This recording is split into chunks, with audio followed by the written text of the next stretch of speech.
যদি কেন্দ্র সরকার জোর করে ওয়াকফ আইন পাশ করে তখন মাথায় কাফন বেঁধে আমাদের রূপ আমরা ইনশাআল্লাহ দেখাবো।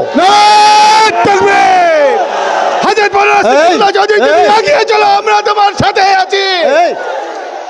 আপনাদের এটা খুব ভালো করে বুঝবেন, আর পারের লড়াই অস্তিত্বের লড়াই, জীবনে বেঁচে থাকার লড়াই। এটা কোনো রাজনৈতিক চর্চা করার লড়াই নয়, এই লড়াই হলো নিজস্ব সম্পদ রক্ষা করার লড়াই। নবীরা প্রমাণ চায়, মূর্খের দল ওয়াকফ পড়েনি, ওয়াকফ কাকে বলে তারা জানেন না। এটা আমাদের কর্তব্য, আমরা বলবো না তা বলবে কে? আমাদের ব্যথা বেদনা আমরা রাস্তায় বলবো তা বলবে কে? এই সম্পত্তির জন্য জিভ দিয়ে লাল পড়ছে বিজেপির, তাদের লজ্জা হয় না? তাদের শরম হয় না?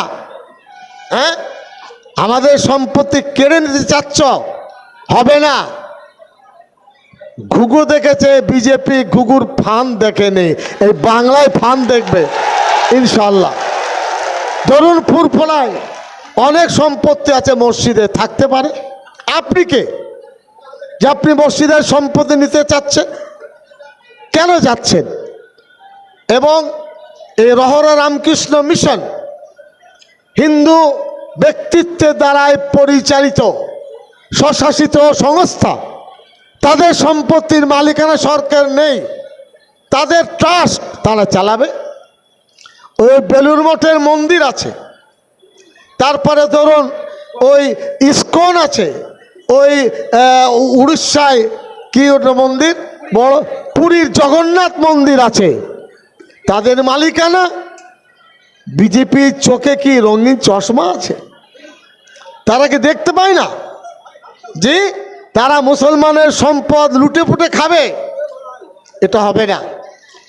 হিন্দু ভাইদের আমি তাদের সঙ্গে ঝগড়ার আমাদের নেই, কিন্তু জিজ্ঞাসা করি মসজিদের ইমাম কে হবেন, মোতাওয়াল্লি কে হবেন, এটা কি হিন্দু ভাইরা ঠিক করতে পারবেন? তাদেরকে যোগ্যতা আছে? কোন এক মন্দিরের পুরোহিত কে হবে, সিদ্দিকুল্লাহ চৌধুরীকে ঠিক করতে পারবে? পারবে না। জোর করে চাপিয়ে দিতে চাচ্ছে। আমি অনুরোধ জানাবো আজকে সমাবেশের মাধ্যমে, मैं गुजारिश करना चाहता हूं तमाम अपोजिशन पॉलिटिकल पार्टी को, आप अपनी ताकत से वक्फ बिल को विरोध कीजिए, विरोध कीजिए। मस्जिद, माद्रासा, खानका, ईदगाह सब কিছু চ্যালেঞ্জের সম্মুখীন হয়ে যাবে। এটা কোনো মামুলি প্রশ্ন নয়। আমরা দুঃখিত যে এটা নিয়ে যে চর্চা দরকার ছিল সেটা কিন্তু হয়নি। আমাদের অনেক কষ্ট করতে হয়েছে। একটা প্রোগ্রাম করতে 1-2 কোটি টাকা খরচ, 3000 গাড়ি এসেছে, 4 লক্ষের কাছে যে মানুষ, ভাবুন কত খরচ তাদের। কিসের জন্য? আল্লাহর জন্য। কিসের জন্য? যে আমরা ঐক্য হয়ে থাকবো, ওয়াকফ সম্পত্তির এই বিল আমরা মানব না, এটাই আওয়াজ আমরা তুলতে এসেছি। সেন্ট্রাল গভর্নমেন্ট সাচার কমিটির রিপোর্ট অনুযায়ী তারা বলছে মুসলমানরা এই ওটা হলো রেল এবং সামরিক, এই দুটোর পরে সব থেকে বেশি ওয়াকফ সম্পত্তি আছে। এই কারণে এই সম্পত্তি সরকার হস্তক্ষেপ করতে চাইছে। ওরা মিথ্যা কথা বলছে। আমি কালকেও বিধানসভায় মিথ্যা কথা।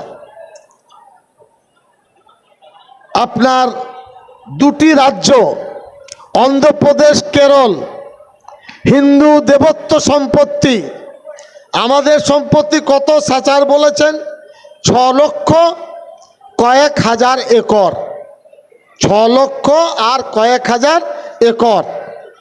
আর এখন শুনুন, অন্ধ্রপ্রদেশ, তামিলনাড়ু এই সমস্ত জায়গায় হিন্দু দেবত্ব সম্পত্তির পরিমাণ হলো 9,40,000, কত বললাম? 9,40,000 একর। আর মুসলমানদের কাছে আছে সার্বিকভাবে 6 লক্ষ। বেশি কার কাছে?